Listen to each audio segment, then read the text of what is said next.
আগামী 5 বছরে 10,000 মেগাওয়াট সৌর বিদ্যুৎ উৎপাদন করতে চায় সরকার। সেজন্য নীতিগত সব রকম সহযোগিতা দেওয়ার আশ্বাস দিয়েছেন বিদ্যুৎ, জ্বালানি এবং খনিজ সম্পদ মন্ত্রী ইকবাল হাসান মাহমুদ।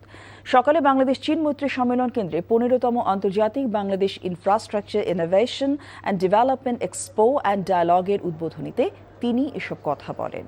সৌর বিদ্যুৎ উৎপাদন এবং সংরক্ষণে প্রয়োজনীয় উপকরণে ট্যাক্স ছাড় দেওয়ার ঘোষণাও দেন মন্ত্রী। পরে মেলায় অংশ নেওয়া স্টলগুলো ঘুরে দেখেন মন্ত্রী। বিদ্যুতের দাম বৃদ্ধি নিয়ে এখনই কোনো মন্তব্য করতে নারাজ বলেও জানান বিদ্যুৎ মন্ত্রী। 12টি দেশের 140টি প্রতিষ্ঠানের অংশগ্রহণে 3 দিন ব্যাপী এ প্রদর্শনী চলবে আগামী 9 মে পর্যন্ত।